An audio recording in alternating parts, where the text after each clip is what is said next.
Previously on Anything Goes.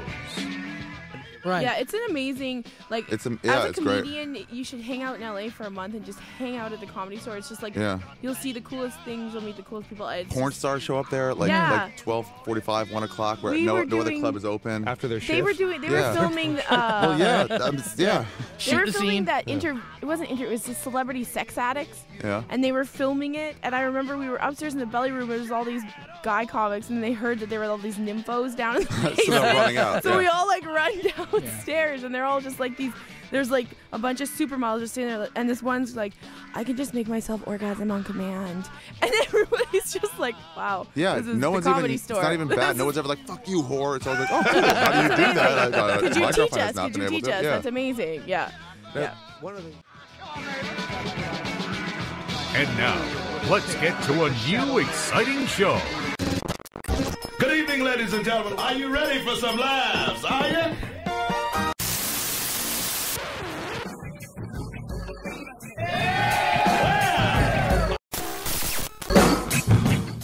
Don't touch that dial. It was molested and it brings back horrible memories. This is Anything Goes with Darren Frost, How the fuck am I funny? Dave Martin, What have we got here? A fucking comedian. and Kathleen McGee. And I'll execute every motherfucking last one of you! Can you dig it?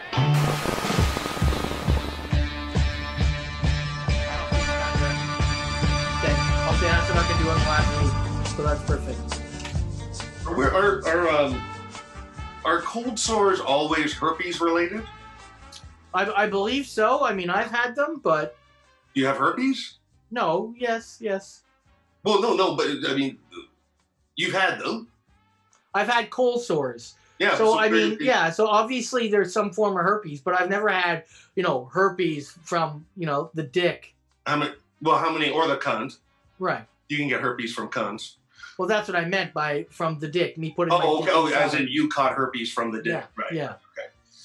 No, I burned I microwaved this cup of coffee like 2 days ago. And so you put it in the microwave, and of course the cup heats up. So I went to go and take my first sip, and the coffee's not that hot, but the actual mug fucking on It's hot. fire. Yeah. So I went to go take a sip, and I burned myself right here. I've done it before. Right. And it's such an idiot move, but I've done it before, and it's so hard to tell people it's not a cold sore. Because that's what people think. Yeah. And I'm just curious, where else do cold sores come from? Well, the great thing is if most people seeing you wouldn't even see it because you're wearing a mask. Right. But I mean, I still have to see it, and there's the odd chance that's, Well, right, I guess people can't. That's a positive thing. The mask. That's the masks. Yep. Now, when was the last time you talked to Kathleen? Like today? Like actually spoke to her? No, like acknowledged today at 9 o'clock we're going. So she said yes, right? Right. Okay. Did you get the text messages? No. Because I sent you a text message. Nope. You and her. I did not receive one. Well, okay. That's why I'm like, did she confirm 9 o'clock? Yeah, she said, I said, hey there, are you around at 7 p.m. your time? 9. Hello, this is Bobcat Goldthwait. I'm not dead, and you're listening to Anything Goes with Darren, Dave, Kathleen on XM Radio's Laugh Attack.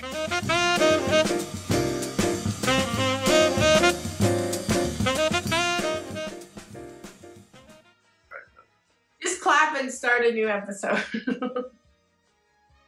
don't do this. Well, actually, Kathleen, Yeah. do you only get cold sores from herpes?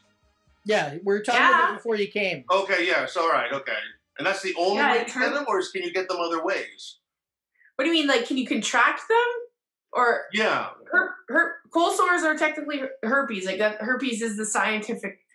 Why are you asking me, though? I asked Darren if he didn't know. I had a cold sore when I was like 9 years old. So I got, what did I do at 9 to get herpes? Well, okay, yeah, okay, that's probably not a herpes thing if you got it at 9. Right. Yes, it is, because you can get it, like, from someone else's lip gloss or making out with too many hot bitches. Funny, that's how I did it. Or Sudbury At sluts 9? or whatever you call it. Yeah. At 9? Grade 4 was on fire. No, I was telling Darren that I microwaved a cup of coffee and then I tried to drink it and then it burned my lip right here. And so now it looks like I have, even though I don't think I've ever had a cold sore, it looks like What a great excuse. Well, that's what I'm saying. A virus. You can't. You're burning your lip doesn't give you a virus. No, but it looks like I know, looks but like just, a cold sore. Yeah. I know. Oh, it looks like one, but yeah, Yeah. No, you can't catch it. But that's Dave's excuse for everything. You know, the end of his dick has got a wart on it. Oh, I had a coffee cup. It was really hot. It touched the end of my cock. It's not. Don't you worry about it. It was like that when I bought it. That's what I was saying. Yeah. I poured hot coffee down my pants. Yeah, exactly. That's what the instructions told me to do, officer. Yeah, and someone just shit in my own pants too. That's the classic. Gross. Have you watched The Deuce? No. No, I'd like to though, because it's like the 70s. It's about sex, yes, Dave. There's a lot of porn and whores. The first season's great because it's all like hookers and pimps and stuff. And then the second season they get into pornography, and then the third season they're really into pornography. But it's really, really good. Very, very good. What is it? Is it a series? Like, where is it on? It's on HBO, and it's like a series about like Times Square in the late 70s and early 80s, and how like everything was flipping and stuff. And it was really good. And then third season they're doing the AIDS epidemic, or I can't anyway. But it's like it's so crazy because I was a kid in the 80s. Like I knew AIDS was bad because Magic Johnson told me. But I'm like, well, like I didn't realize that it was like as bad as it was, that they were like they were basically doing, Ed Koch did the same thing that Trump did with this pandemic. They played it down. They're like, it's not that big a deal. And people were dying from it. And they were like, man, you're going to be fine. Yeah, it'll go away in the summer. That's what they said. Well, by 1980, I was 9 years old. So my herpes sore, I was fucking everything. So I had to worry about AIDS. When I turned 10, I said, that's it. I got to wait. I got to wait this out. Got to wait this AIDS out. And putting it on film, too. So, yeah. The thing is, Tracy Lords, that was my babysitter. Tracy Lords was my babysitter. And I used to sneak onto sets and, yeah. That is something very strange, though, because Tracy Lords apparently only did one movie where she was 18. Yes. And there is a lot of Tracy Lords scenes on Pornhub. So some of those she is definitely not legal in. Right. Which sort of makes you sort of be like, makes it hotter for Dave. No, it doesn't. No, hotter than a cup of coffee. Hotter than a cup of coffee on your lip, I tell you. Yeah, exactly. Oh my God. That'll burn you. But I know it takes place in Times Square in like the late 70s and 80s when, like, you've seen Taxi Driver, right? That's like, of course, yeah. So it's like the time. And I've seen tons of docs on New York City from the 70s and how all the buildings were falling apart, and I've seen a lot of docs on New York in the 70s. So I would be interested in watching that. It's really good. When was the first time you went to New York City, Dave? Not with a parent, but like as an adult, your first time. I think with Christine Von Hagen in 1989 or oh my God, 1998 or 99, yeah. I think that was the first time I ever went on my own, and that was sort of like one of the. And how long did you go for? I think only like four days maybe. Okay, all right. Some weird thing like that, but yeah, it was like one of those trips where just a lot of cool things sort of fell into place. Mm-hmm. Like we got tickets to go see The Late Show with David Letterman. Whoa! And it was Helen Hunt, Ray Romano, and I think Warren Zevon was the musical guest. So, that's a crazy like hodgepodge of people. Yeah, and right, and. Well, fuck it. Well, we did Ecstasy, and we walked over the Brooklyn Bridge, and then by the time we came back to... Are you afraid that your parents might find out? You just, like, why are you afraid to say it? They're not listening. Trust me, they're not listening. Yeah, it's not like they're going to choose this podcast to start following this episode right here. Yeah, this is the one. And then so by the time we walked across the Brooklyn Bridge, and then it was starting to kick in, and then we started walking back across the Brooklyn Bridge, and then by the time we got back onto Manhattan, both of us were completely fucked up. Just like, what the fuck is going on? This is crazy. And all we wanted was directions. Just tell us what way to start walking back to Times Square, because that's. I think Johnny Guardhouse recommended this hotel to us, the St. James Hotel, and now it was renovated and it's like a full theater now. But that's where we were staying in just off of Times Square, and I was so fucking just like woo, and we didn't know what direction to walk, and then so I walked up to a cop, and this is after Christine saying, "Don't go near him, don't go near him. He's a cop. Don't go near him." It was like, and then so I said, "Hey, officer, my girlfriend and I just pointed to her across the street because she didn't want to cross the street, and then so she just sort of waved. We want to get back to Times Square. Can you tell us what direction to walk in?" And he was like, "You're going to want to take the N or the R train." And we was like, "No, we want to walk." And then he was like, and then it started getting like, "No, you're going to want to take the N or the R train." It's like, "No, we want to walk." "No, I'm telling you, you're going to take." And then, so I had to convince her to take and then we were just like, we have to take the train. And then, so anyways, we took the train back to Times Square. And now, Kathleen, when was the first time you went to New York City? I went with Dave. That's the only time I've ever been. Oh, wow. When we went for those. It seems like you do that with all the girls. Oh, get completely. No. And then we did ecstasy. We did ecstasy and crossed the bridge. Yeah. Oh, we didn't. That's what pisses me off. No. Actually, we sat right at the bottom of the World Trade Center, too. But, yeah. We saw Avenue Q. Yeah, we saw Avenue Q, and we found that little bar, Spanky and Darla's, and they were like, beers were like $1. Yeah. What is that with you, Dave? When I went to you in New York, remember we found that place that gave free hot dogs? And you're like, "This is a good place." Yeah, that is a good place. Well, that's what shows the company and the years I put on. Howard Dover was like, "This place is awesome." Oh, yeah. Fucking free hot dogs? It was like $7 pitchers. It was like $7 pitchers and free hot dogs. And when you can find a good daytime bar that just like, "Oh, we're going to get a good day drunk here," which I don't always like doing if I'm out on vacation, because usually day drunk at home is like, you know, you start at 2:00 and then you're fucking passed out in your clothes at 7:30, and you know, it's I love a good vacation day drunk when it's somebody else. Like when we went to Cancun 2 years ago. We were coming from the airport to our resort. Like there was a girl with her friend, like being dragged across the street. It was like 11 a.m. I was like, "We're in Cancun!" Like it was hilarious. It was too much. But they cleaned up Times Square so much since then. It got, but like, it would be kind of interesting to see how much sort of set decoration they had to do for the Deuce, because a lot of that in New York is just the same, but a lot has really changed. Yeah, it's on Crave. It's HBO. Mm-hmm. It's really good. But I wish I had a time machine, because I would love to go see like that Times Square and see how like weird it was. Because like, I remember Times Square when we went, and it was like, ooh, the M&M store and the KFC, and it was just like, it was like a bigger, more elaborate Young and Dundas Square, which I know that's what they wanted. But the first time I went to New York City, I only went for 24 hours. We drove for a Canada Day because the Hip was doing a free show in Central Park. And we all drove down, and I got a wicked bad sunburn.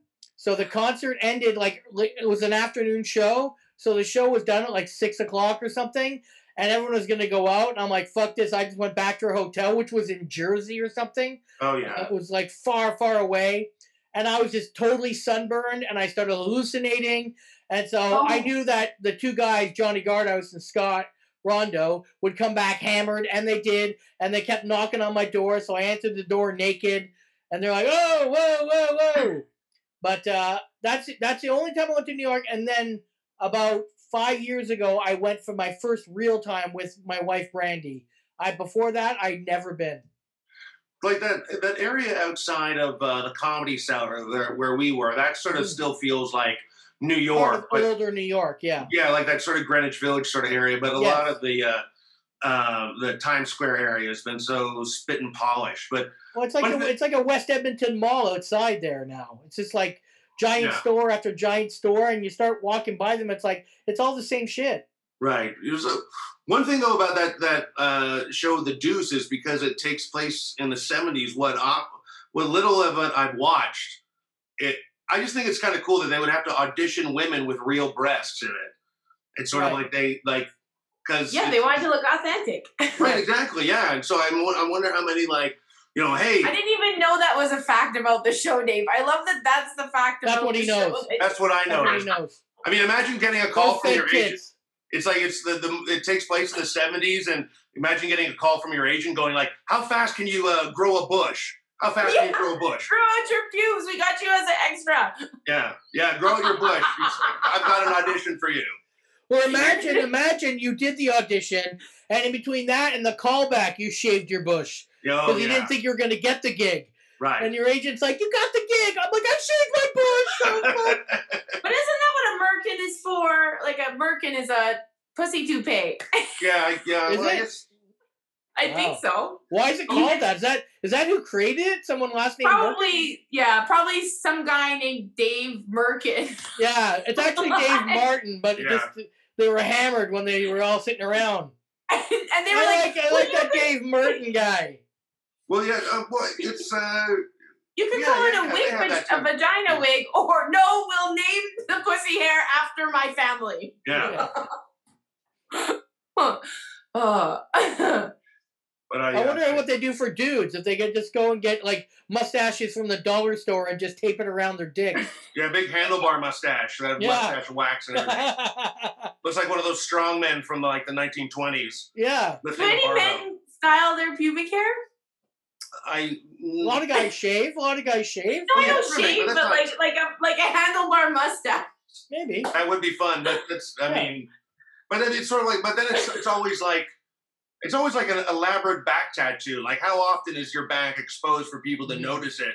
How often are people just looking at your dick, not for your dick's sake, but for your mustache that you've your pubes. There's a show now on Netflix. It's called We Are the Champions. It's 6 episodes, and what they do is they find these really weird competitions that go on around the world, and it's a whole episode on it. So one of it. Sorry. Have you tried screaming at it like I do?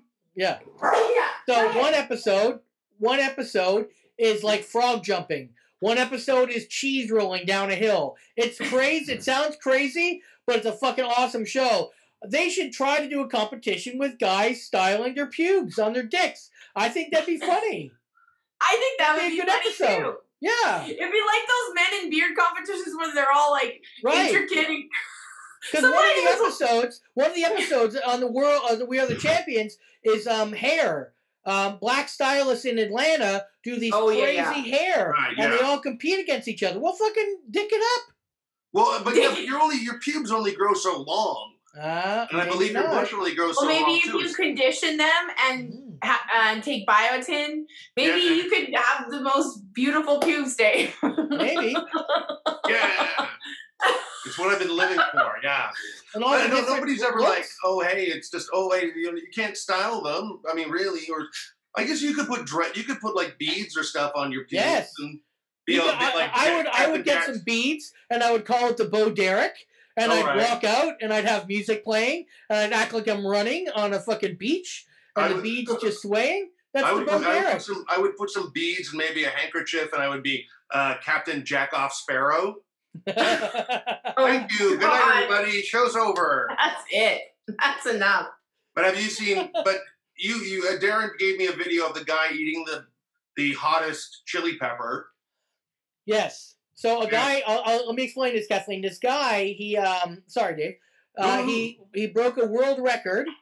Let me just see it here. Let me find it here. Hold on. Here it is. The man eats the world's hottest chili peppers in record time. He ate 3 Carolina Reapers in 9.74 seconds. Oh, why? Well, and there's a video or something. Does he die? A video, and he just pops him in. He chews. He goes like this, and then a bucket just comes into frame and he starts just spitting and puking it out. Ew, I don't want to see that. Well, don't watch that show I told you about, Champions of the World, because one of them is chili pepper eating, and it's fucking crazy. I mean, maybe this is just like, I do love spicy food. You know, I love it. I enjoy it. I don't think you love Carolina Reaper spicy. Well, I've never had that level of spicy, but after watching this guy, all I can think about, or any of those contests, all I can think about is the next day's shit.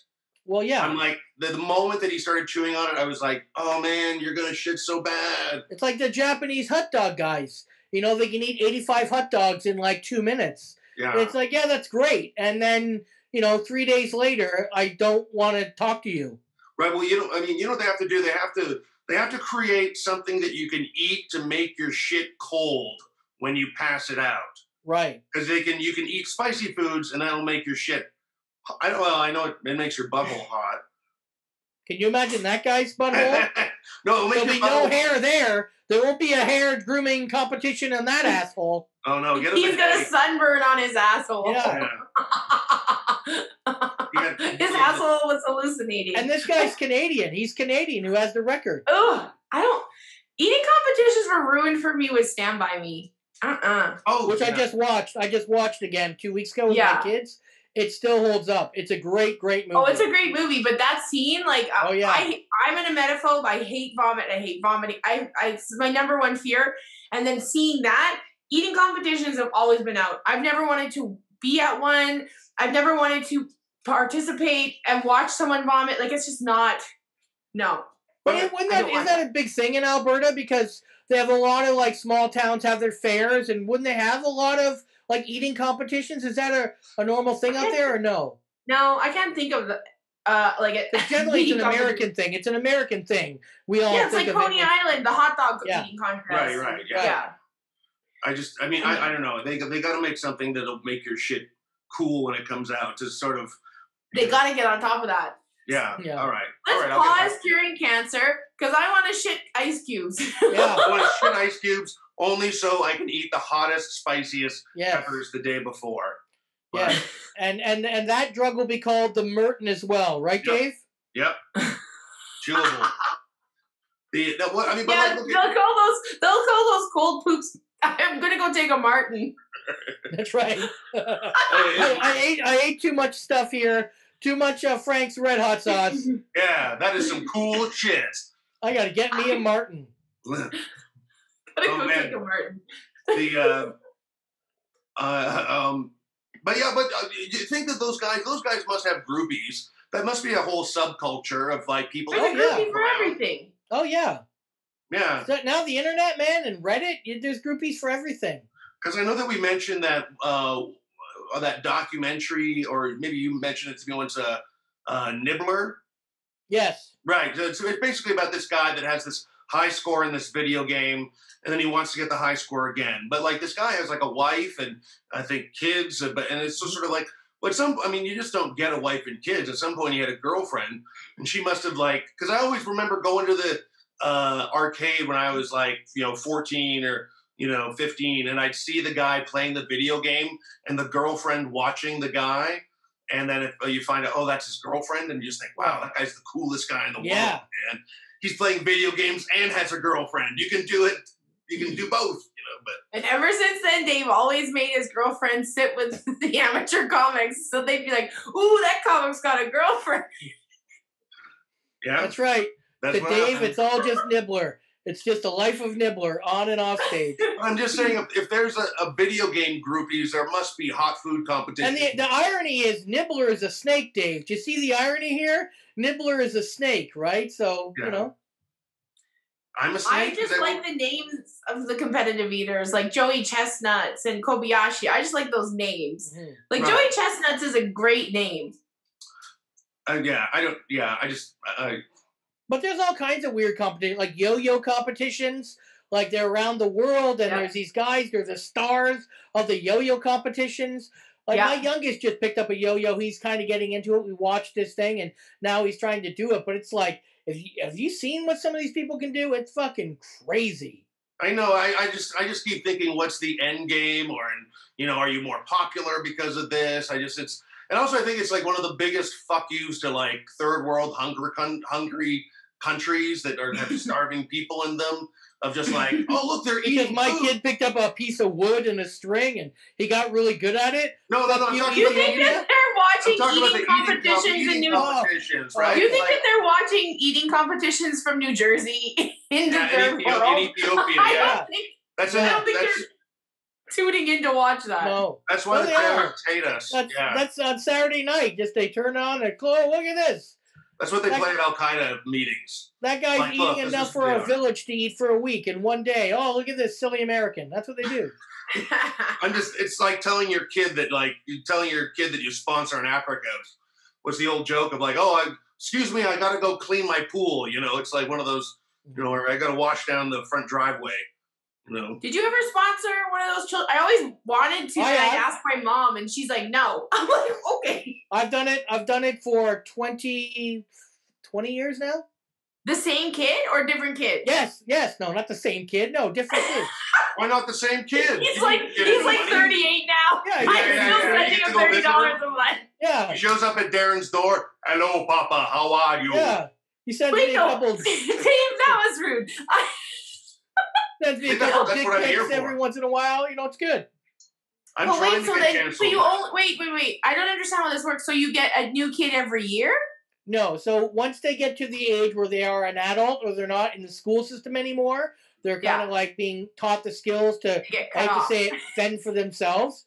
Then you restart. You get a new kid, and it kind of looks like the other kid. So you're kind of like, I don't know about this, but Yeah. Have you ever met one of your foster children? No. No, they're gonna. Are they allowed to find you? Well, if I want to, I can write them and all that, but I just never did. I thought the money was enough. What am I? I don't know. Maybe I should with my kids. Don't want a card. They want cold cash. Yeah. Yeah. Send them some gold chains. No, I'm gonna send them one of my DVDs. That's what I'll do. Yeah, okay, Dave? send them some merch, a keychain. Yeah. So when you got a kid, did it have like a how Playboy had that questionnaire for the centerfold? Yes. Did the kid have a questionnaire? Yep. Has his measurements. What questions did they ask them? Like what do you like to do, and how many brothers and sisters do you have, and what do you want to take in school, and it's like a little thing, and you get the answers, and it's all like bad writing because they're 12, and But you wanted to sponsor a kid when you were a kid, Kathleen? Yeah, I always thought it was cool. I always saw those commercials, and I'm like, I want a foster child. There were people, but it's just weird that you were like, oh, I thought it was cool. Like the other cool kids were doing it, and some kids at your school were showing up, going like, well, I sponsor 4 children. I'm going to sponsor 5 children. I'll show you. Mm-hmm. But that just seems like I did go to a very, very white school, so that sounds like a very white thing to do. Hey, this is Christopher Titus. You are listening to Anything Goes on XM Radio. And it actually is radio and really not anything goes. But we get close.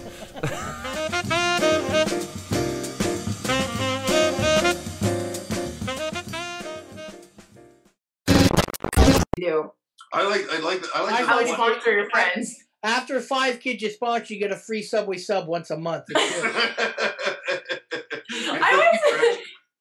Just thinking about that now, though, like, what if every one of those kids had a sponsor, but like, what if somebody had like one of those cool sponsors that actually like sent them extra stuff? Like, you'd be like, my sponsor sucks. Yeah, I want your sponsor. Yeah, my short, fat, dumpy guy sends me nothing.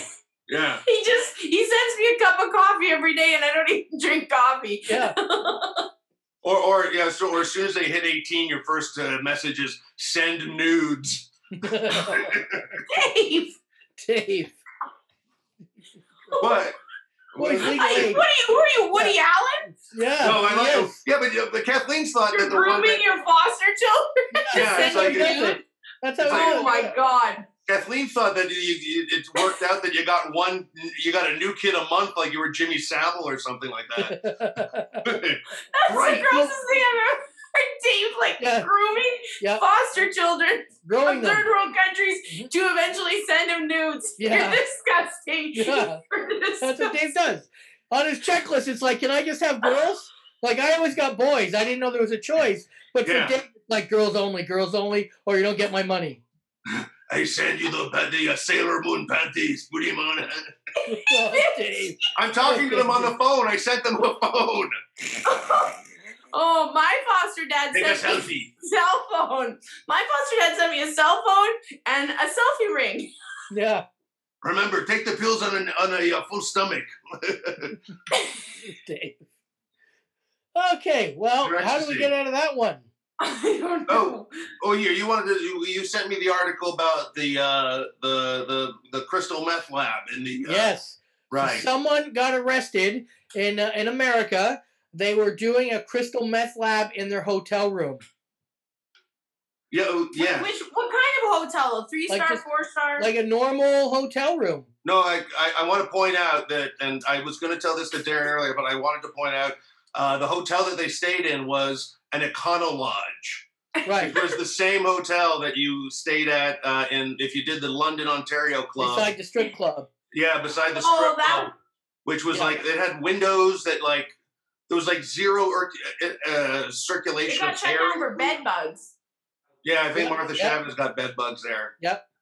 Probably a lot of people did, but not a lot of people told anybody. So. What's really weird with the story, it says when officers, first of all, they were both wanted for DUI and other charges, so the cops knew about them and knew where they were staying.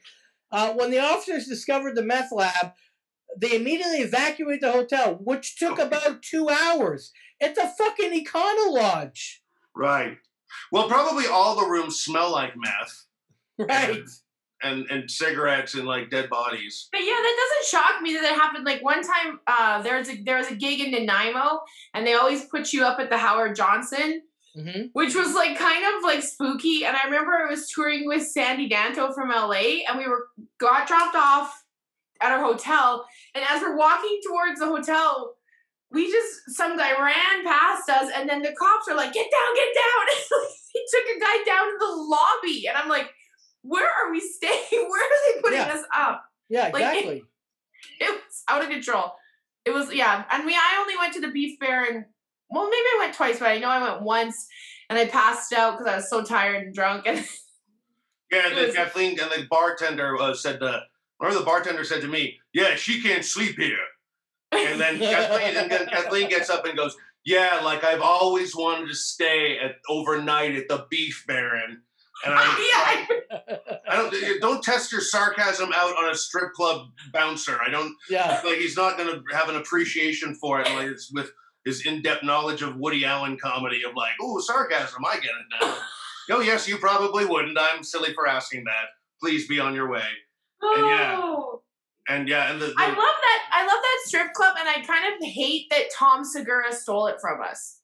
Oh, did he steal it? What? How? Well, he has the story about it, and I get, but I'm just I don't like that he has the story about the Beef Baron. I don't know why. I like Tom Segura, but I'm just the Beef Baron is ours. Mm-hmm. Leave the Beef Baron alone. Well, there's a couple of comics that have stories about the live sex show that I saw in Amsterdam.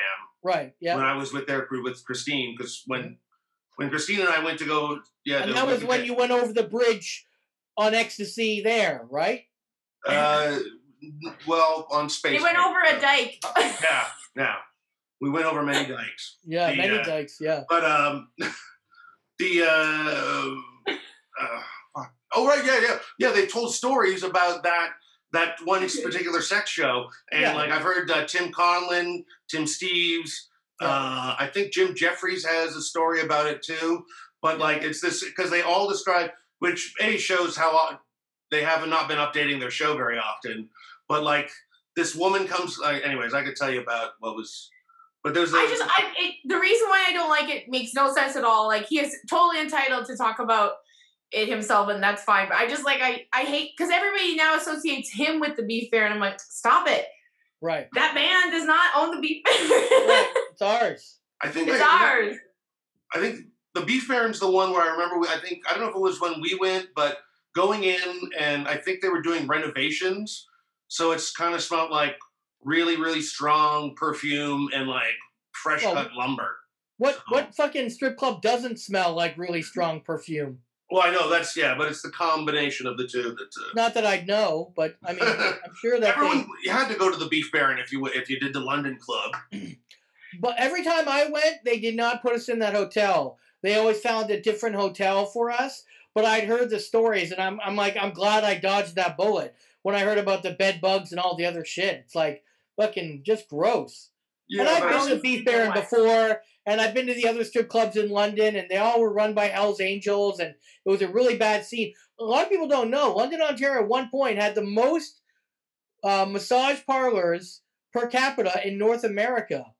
A lot of people don't know, but you know. I know because I was in that town when they did the weekend I was there doing the show. They did a huge bust. And it was all over the news because they had like 30 or 40 of these things. Like, it's fucking London, Ontario. Yeah, but you're living 200,000. Yeah, but you're living in London. I think anything to just escape the monotony of London, Ontario. Right. And it's like, oh my God, so much fun in London. Oh yeah, no, it's fun. I'm joking around, but I mean, London was a white-collar town who never really got hit by the recession. So, yeah, lots of money for partying and getting fucked up and strip clubs and all that stuff and concerts and shows. It's a fine town, and, you know, they have 2 big schools there. They have everything going for it. Well, I think... Oh, yeah, the lunchtime comedy show. That was the worst in the world in the cafeteria, and none of those students would listen. Oh, God, that was awful. No. That's why I give credit to Canadian road comics, because those are some shitty ass gigs that we get put on. Oh yeah, I'm sure they exist everywhere, but oh my God. I mean, I remember doing a show in a hallway. It was literally a hallway. But I mean, those are good to have as like just references and stories. I'm like, you know, if you're a comic and then you don't have like a good handful of like shitty hotel stories, then it's just that's. One of the things that's fun about being on the road, being like, I stayed up in the most fucked up hotel. It's just like in I don't remember, Kate Davis had a room that normally you stayed at the Crown Plaza in Moncton, but there was I remember the story. Yeah. Yeah, so they put us in the Motor Inn across the street. The Motor Inn across the street, but they had a particular name to it. But I think it wasn't the Ambassador or something, or. The Colonial Inn, I think it was. Right. And I remember Kate Davis's shower. It didn't have a shower head on it. It was just basically like a garden. The pipe. Yeah. Yeah. It was just like one steady stream of water coming out, and you're just sort of like it was like every shower she took. It was like it looked like civil rights footage from the '60s. Just like. Whoosh. And my room looked like it was literally decorated like from a yard sale at Hugh Hefner's. It was like they had a mirror on the wall and it had this thick bamboo, like nothing matched. It was... Well, I mean, that's standard. I mean, everyone's got those... Like, I have stories of, like, a bathroom, but the toilet wasn't in the bathroom. It's outside the bathroom, so it's just a room with a shower in it, really, and a sink. But the toilet's outside the room. You know, I probably 5 or 6 times had to sleep with my clothes on. Oh, in places because I'm like, I'm not getting under those sheets. Like the hair dryers beside the bed. Yeah. There was like one place where I was just like, well, that's weird. Okay, all right. I had to leave a $20 deposit in Brandon, Manitoba to get the remote control to my TV. Yeah. Yeah, I remember that was in Kingston, and I remember Aaron Berg's response to the guy behind the front desk was like, oh, yeah? Well, I'm not going to watch TV. And then he just walked away, and I was just like, I don't think you burned him with that one. You showed him. Yeah. Oh, please, take a remote, sir. Take a remote. I remember one place I was in, it was so old, they actually had the beds that you could put money in so they could kind of shake. I never did. I always wanted to have magic fingers. But, you know, you put the quarters in and it would just shake or whatever. Yeah. Why don't more beds vibrate? Why didn't that move up with technology? You'd think that they would have that again. Fucking water beds were a thing. Why weren't vibrating beds take off? I don't know. Yeah, vibrating beds need to... Maybe that's what I'm going to do to make my millions now that comedy's dead.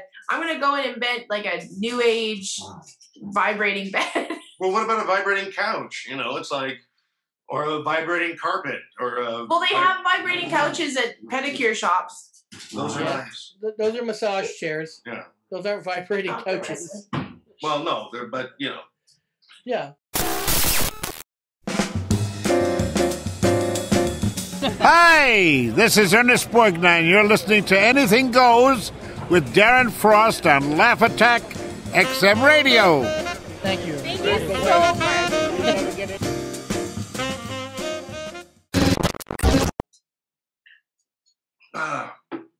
Another story that I was looking up this week, which I thought was, so standard of like what's going on, is another person, or this was, police arrest 6 people who changed a Hollywood sign to read Hollyboob. I know. Now, I didn't know this, so they did it because they wanted to raise awareness for breast cancer. Okay, so if that's the case, and I get it. But 2 times in the history of the sign, they actually changed it to Hollyweed. Did you guys know that? I did know that. But like, are those official things that are like vandals snuck up? Vandals. People broke in. No, it wasn't like the city police. Yeah. Yeah, the mayor declared it Boob Day in Los Angeles. Hollyboob. Everyone will walk around with their boobs out, and we're going to change the sign to Hollyboob on Sunday only. Mr. Mayor, you haven't slept in 3 days. I got more ideas. Okay, here's what else we're going to do. Oh, hey, let me tell you something. Free ice cream and free French fries everywhere. We get Corey Haim, Corey Feldman, 5 other Corys. Corey all Hart. these Corys. Cory Booker. Yeah. Well, yeah, I didn't. Well, I mean, but so people snuck up there with Hollyweed and Hollyboob. So the boob, they actually had these tarps that they put over him, so it looked like the 2 B's instead of the other letters. And people were like taking pictures and freaking out. 5 people got arrested, or actually 6, 5 dudes and 1 girl, because it's private property. A lot of people don't realize that sign is all private property.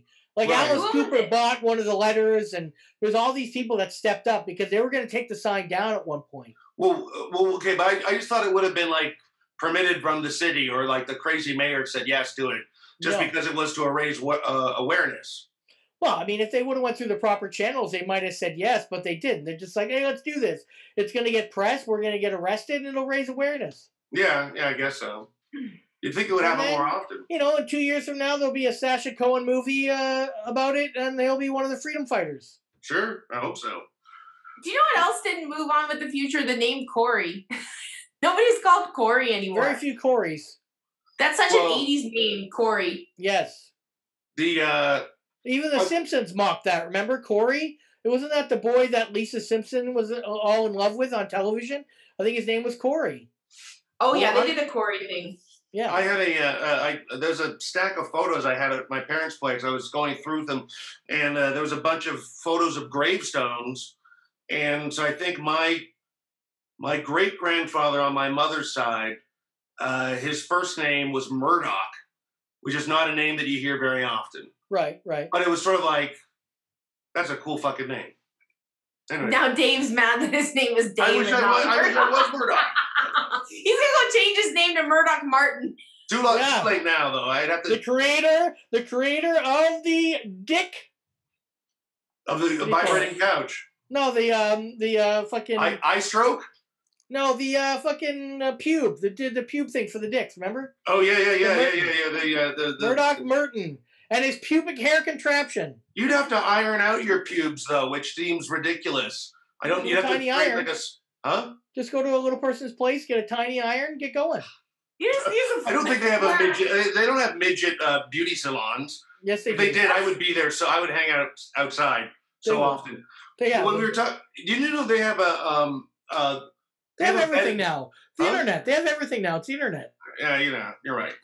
They even have Wheel of Fortune on Netflix, so you can watch Wheel of Fortune, which is what I did last night. Well, I can't remember if it was a comic who said it, but they used to use it as a roast for a heckler.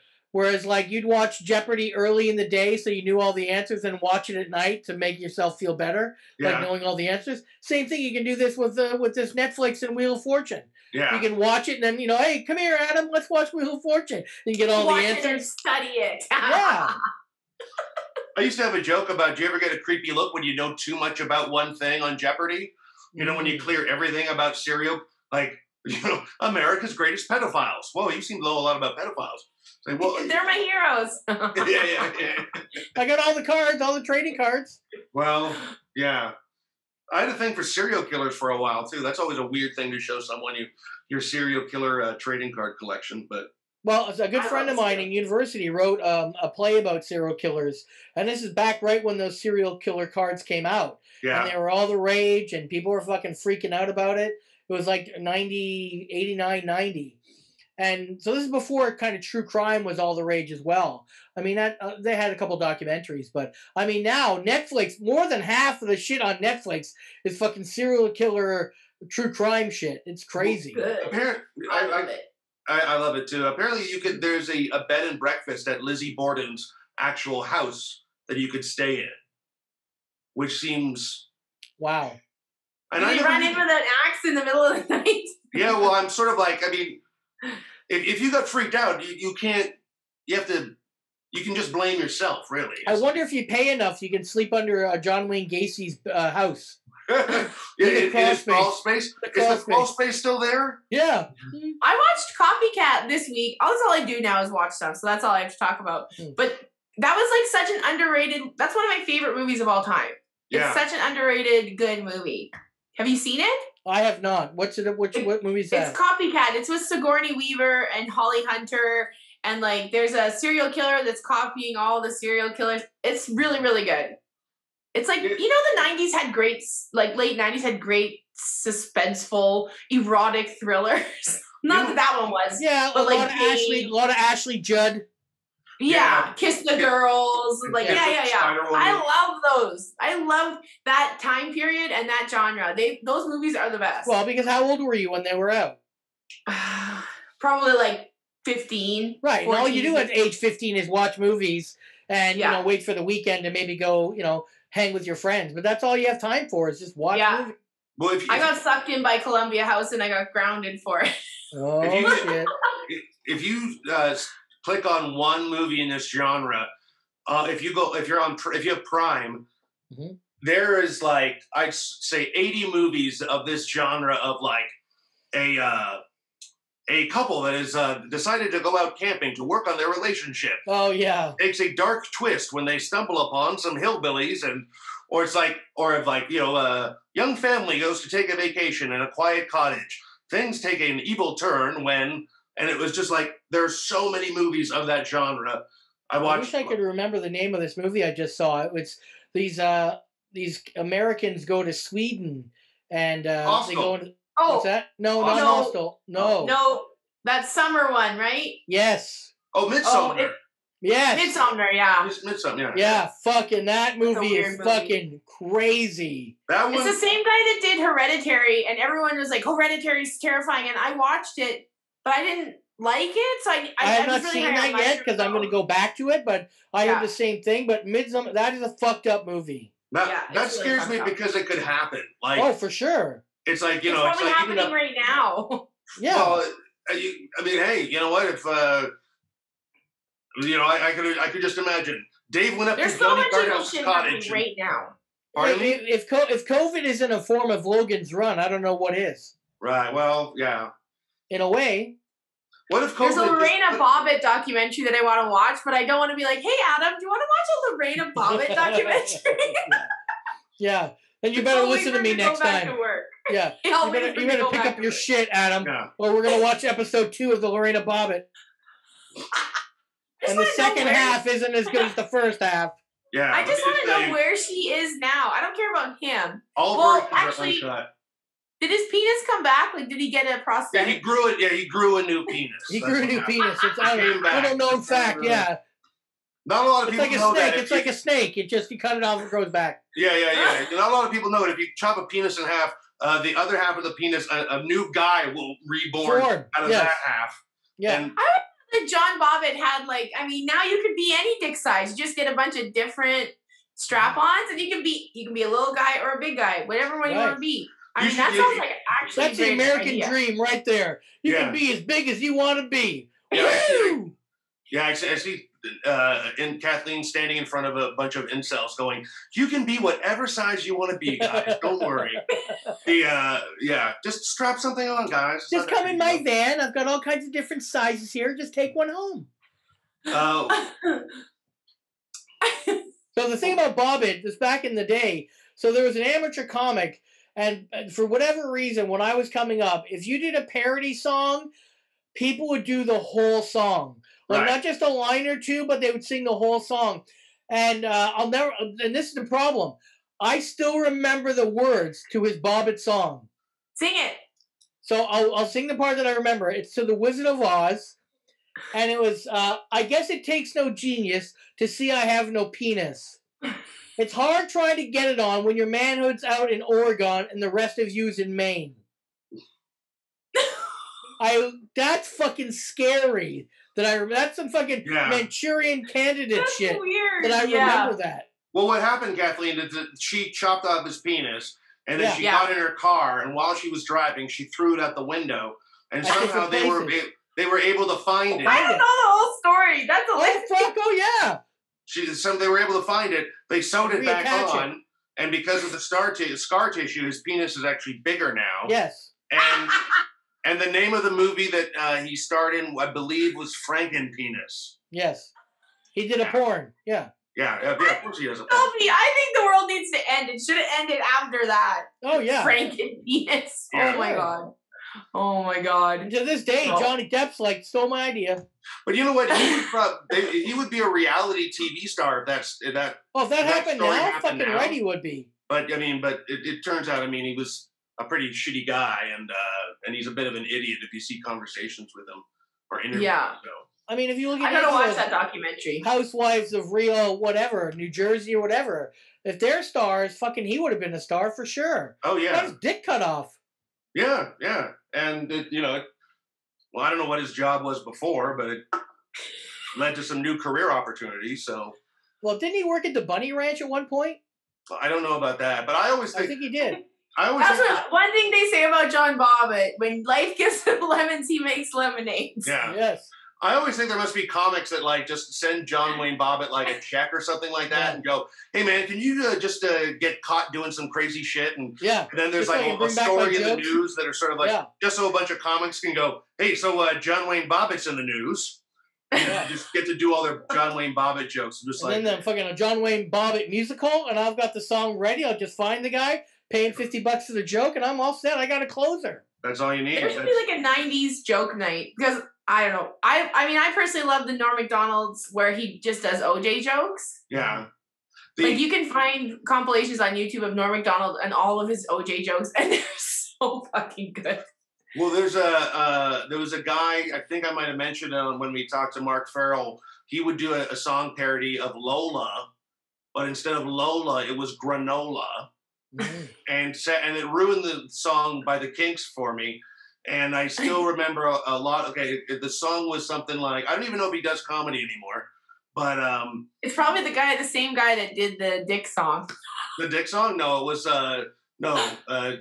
do you remember who did your song parody, Darren? Yeah, his name is Warren Brown. He's a nice guy, trucker. Oh shit, I remember him. Yeah, Warren Brown. He was like a Canadian sort of Larry the Cable Guy. Yeah. Like a lot of street jokes, but his closer, I guess, was. But this was the song. The Granola one was just I went to the health food store and what did I see? I saw a little brown bag and it was looking at me. It was granola. G-R-O-N-A-O-La. Oh, God. Okay, that's enough. And then it's something about Birkenstocks. I think something's happening to my internet, Dave. Go ahead. Oh. And then I remember there was a line in the song that said, and it put a lot of miles on my asshola. Nice. Which, sometimes shit can be good. As far as a shit song goes, hey man, pretty good. Weird Al is a fucking genius. There's only one Weird Al, so yeah. Yes. That's pretty amazing because there's so many people that do song parodies and think they do them well, but there's only one Weird Al. Nobody else has ever, there are a few comics that do parodies that but no, there's no other Weird Al ever. You know what? I bet there's a bunch of song parody guys that are just sitting around going because they hang out with each other. You know that. There are a bunch of guys. Hey man, Weird Al was just around at the right time with the right thing. Well, and man, I heard that he let Dr. Demento fuck him. I heard he gave blowjobs to Dr. Demento, and he got his songs on there all the time. So man, Weird Al slept his way to the top. Jesus, Dave. What? What did I do? I don't know. It's Weird Al, man. He's a good guy. Why do you? No, I'm just saying. There's bitter song parody guys that are going like, he's a hack, man. There's not. There's No, not. I know there isn't, but I'm just saying. They think they are. Well, it's like that Down syndrome actor that was in Peanut Butter Falcon, which was a great movie. But up until him, they were like, well, there's only one Corky, you know? Right. You know? That's a good comparison. That's, yeah. Well, there's only Weird one, Al, yeah. the Corky. That's good. I'm not comparing them. I'm just saying there's only one of each, you know? It's like... Mm-hmm. I bet you that network really patted itself on the back for having that on television in the 90s or 80s. Oh, yeah. But like, we have a groundbreaking. We're putting Chris Burke on a television show. Look at us. Good for us. His name was Chris Burke? Yeah, the Chris Burke. That's the actor's name. Oh, okay. Well, it'll always be Corky to me. You don't know that. You don't show the man the respect that he deserves. Dave, that should be the title of your one-man show. He'll always be Corky to me. Yeah. But I would imagine if I get canceled for that. Oh, he got canceled because he didn't know Chris Burke's real name. Yeah. He just prided himself on knowing. Well, you know, Henry Winkler, people call him the Fonz. He doesn't have a problem with the Fonz. I would like to. They should just get a throwaway scripts from like Happy Days or Law and Order or WKRP, but just cast all Down syndrome people. Okay, so now that you said that, I can bring this up. So the Farrelly brothers actually shot. I'd watch that. No, the Farrelly brothers actually shot a whole TV show with a full Down syndrome cast. I know Jabberwocky. Oh, Dave. Huh? Dave, I'm being serious. They did. I am too. It's called Camp. They get the Downies from Camp Jabberwocky. Dave. That's where they get them. And I'm so glad you have nothing to cancel because you'd be canceled. Dave. Just bring it on. They're going to fucking take your cats away if you keep this up. They're fine with it. You should hear the shit they say. I bet. But no, they get the Downies from Camp Jabberwocky, and they did a documentary called How's Your News, right, Darren? Yes. There's a part in that where the one guy is like, the one reporter, he's interviewing people. Be very careful here, Dave. Yep. He's like He's interviewing people in a bus terminal. No. Yeah. Let him hang himself. Let's hear it. Go ahead, Dave. He's interviewing people in like a bus shelter or something, or a subway station or a bus terminal. Yep. And then he has the camera. There's a cameraman. It's pointing at these people, and these people ask him, "Well, are those cameras on? Well, what's going on with those cameras?" And the guy goes, which I thought was a great line. He goes, "Don't worry about it. They're not real." I thought that was really funny. It's a very funny moment in the. I just think that that's funny that they did that show because obviously they would like to be able to be comedic and funny as well. They're not always. It shouldn't always be. Oh, what a special moment! Like they want to tell jokes. They can. That's something. They can tell self-deprecating jokes too. We tell it's the same thing. Like I don't. Those people, they don't have a filter, right? So it's like they don't think. Their kind don't have a filter, and so they just let the first thing that comes out of their mouth. And you remember the show that we did with the head trauma people? Dave, I did not know you had Down syndrome. Dave. Sorry, what? That's actually on my second DVD, Dave. Right. Yes. Well, what was the thing you were gonna say about Camp Jabberwocky and the guys from South Park? Well, they made The Ringer, right? Like the Johnny Knoxville movie, The Ringer. Right. And that's what the whole point of that movie was like everyone got really upset at first because they thought, so Johnny Knoxville acts like he's got special needs so he can be part of the Special Olympics, so he can finally win something. And, it's not the movie you think it is, and of course it would never be. And that kind of opened up all this kind of attention to that Jabberwocky thing you're talking about, and this whole show that they've been doing for years. It wasn't like they just were like, let's make this movie, pat ourselves on the back. Like for something like 10 years, they were behind the scenes on all that show you're talking about and the documentary. So that's what I was going to say. So they're not just like patting themselves on the back like you said about Corky. Well, I mean, people used to get all offended about like Howard Stern bringing people on Like, you know, but he's letting them speak for themselves. Like, I hate that when people get offended on their behalf. Maybe they want to be on Stern. Well, right, and it's like he called someone's called Gary the retard. You know, it's like, right, and he treats them like a real person. He's not dancing around but also they know that they're retarded. It's like it's not like don't they? I just think it would be nice to see like people cast as characters where they have Down syndrome, but this is just how they live. Like, it's not the whole picture isn't surrounded by the fact that this person has Down syndrome. You know what I mean? Right, yeah, exactly. Like, one of the friends had Down syndrome or something, you know? All right, well. What? Move on to a topic before I dig myself another hole. It's all about inclusion, of course. Yeah. But yeah, why can't in a movie Tom Cruise goes into a convenience store, the guy who works behind the convenience store has Down syndrome, and there doesn't have to be anything other than I'll buy this gum. A guy comes in to try to rob the place. Tom takes care of it and just leaves. And there's no other, something about the Down syndrome made it happen. It's not a joke. It's not a message. Nothing. It's just a person. There. And, I mean, that's what they've been fighting for, decades.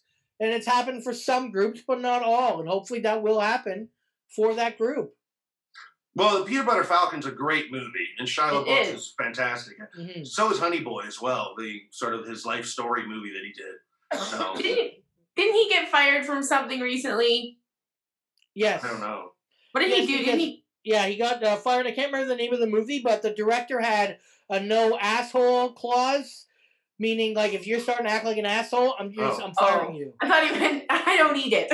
Yeah, he got his asshole cut out. Please don't offer me your asshole. I don't eat ass. Reapers. Yeah, Shia LaBeouf only took the movie because he thought he was going to get his asshole eaten. Yeah, he was kind of like, "Hey, don't fire me. I'm gonna quit." So that's how I think it actually.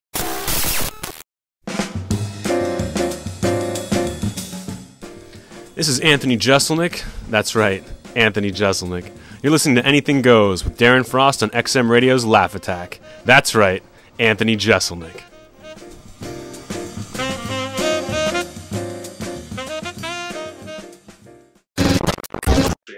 Right. Yeah, leave the job with dignity. That's what I say. Well, all right. I think we're probably done for tonight. Yeah, we touched on some real hot topics. I had this whole thing on age we were going to talk about. We still can. No. You took a left turn at Corky, and now we're in trouble. So. Well, maybe. Well, there's only one Corky. You know, there's only one Fonz. Well, yeah, but there could have been other Fonzes. No. Well, no, there could only be one. They tried to replace the Fonz. It wouldn't have worked. Could you imagine if they just got a younger, better-looking Fonz? That'd be a pretty funny idea for a show. Trying to reboot Happy Days with a younger Fonz. Right, well, I mean... And it not working. That's what I mean. Like, it's the meta of it. It would be pretty fucking funny. Well, I was watching TV at a friend's, and one of the aerial channels they get on their TV has Chips. You remember? Oh, yeah, of course, yeah. Eric Estrada. Yeah, Eric Estrada. I don't know who the blonde guy was. I have a picture with Eric Estrada. Oh, okay. Yep. Well, they replaced the blonde guy on it. I don't know what I'm supposed to do with that, but I'm just saying, I'll send you $10. A TV convention. Yeah, I have a picture with him. He was a nice guy. I'm watching the show, and on the show they were training these two female. They look like Charlie's Angels. These two female patrol people on motorcycles. Got your attention. That gets your attention. Yeah, it did. But I'm watching, going like who's this show for? Is it for like young boys to watch? But then why? Yes. Wouldn't young boys rather watch, like, just take the exact same script and then just put the two women in the place of Eric Estrada and the other guy? No, because young boys want to see guys get it on with girls. Yeah, but I would always, I guess that's what Charlie's Angels basically was. Yes. I think all movies going forward should only be remakes, but the sexes are switched. So we can remake Sex and the City, but it has to be men. And we can remake Great Outdoors, but it's like women. I think we should do that. We should make just remakes now. We didn't even talk about this. I never watched Sex and the City. Did you watch that show, Kathleen? Oh, yeah. Okay. So Samantha's not coming back. Yeah. They hate each other. Cat fight. Right. And so you watched the show. I never did. I'm assuming Dave did for the chicks. Well, I sat through it if I was with a girlfriend or something. Right, that's what I meant, for the chicks. Yeah, well. So do you think that's a smart move on their part, or is she too big of a part? For her not to come back? They'll figure out a way to do it, but all the movies they've made have been terrible. Right. Like, they haven't been good anyway, so, like, they might as well just try this and maybe... I mean, Samantha's a big role, but it's like, it's not the end of the world that she's not there. Well, I'd be upset if they made a Porky's 3 and she wasn't in it. I think there was a Porky's 3. There was Porky's 3. Oh, okay. Is she in it? Like, you know, Kim Cattrall plays the, like, howling gym teacher, right? Oh, yeah, of course. Yeah. Of course. Porky's I'm so 1 proud that's Canadian. So Porky's 1 is, like, one of the biggest Canadian movies at the box office of all time. It's a huge sense of pride for me that that's Canadian. That is Canadian. And a little known fact, if you don't know this, the director of Porky's also directed A Christmas Story. Oh, really? Yes. I didn't know. Bob Clark. You'll shoot your eye out with that thing. Oh. Also directed Porky's. Well, you'll shoot your eye out with that thing coming through the shower. No, yeah, but Porky's. It's about a guy that has a lot of phlegm in his throat in high school. He goes to the Special Olympics and he works. Porky's the Next Day. Yeah. The sequel to it. I just wish they would finally tell us why they called him Meat. Well, yes, I guess. You know. That was the day of First Choice and Super Channel and Pay TV. That's where I saw all those movies. Because at 10 o'clock at night, they kind of switched over and they would show those kind of, that, Hot Dog the Movie, all those kinds of things. Fraternity Vacation. Yeah, I love that movie. When I was a kid, I thought that was the best movie of all time. Saw it in the theaters, so. Me too. What movie? Fraternity Vacation.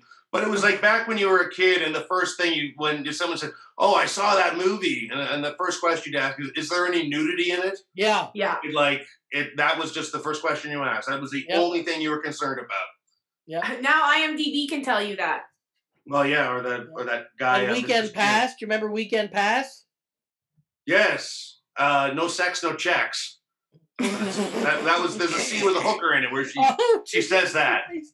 I just remember the title and the basic storyline. You're remembering scenes, Dave. Wow. No sex, no checks. I like that. Oh. Yeah, that was that was her catchphrase. It didn't really catch on very well.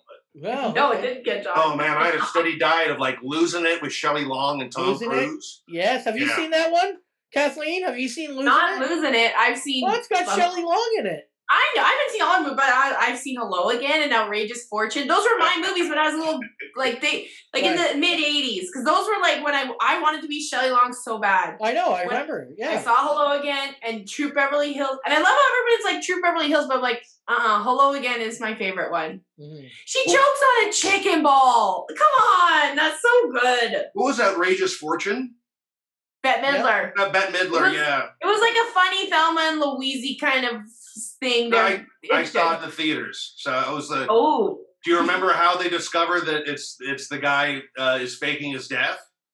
I can't remember. Alert. Oh. Spoiler alert. They take a look at the guy's. They pull him out in the morgue. Oh, that's right. And they both see his cock, and they're like, "That's not the guy." That's not him. And then I stormed out of the movie. That's the only way women can identify men is to look at their dicks. Yeah. That's right. You can tell. You can tell a guy wrote that script. Yeah. Or go and watch The Secret to My Success. It's on Netflix now. It's literally, I think there's about 12 just montages in it where it's just music and Michael J. Fox. Michael J. Wow. Michael J. Fox looking out a window. Like I loved that movie when I was a kid and I just watched it again. I'm like, this is so bad.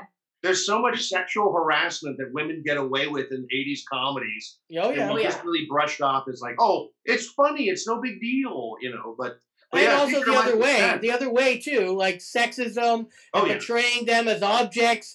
Like there's a scene in I don't remember much about that movie, but I remember the song "Oh Yeah," bum bum bum. And it's like this girl taking a drink, and it's like these weird shots, and the music's pumping. And it's like it's very awkward for sure. It's super awkward, but go watch it again. It's entertaining. All right. Well, we both have a lot to do before next week's show. Yeah. All right. Good night, everybody. Good night.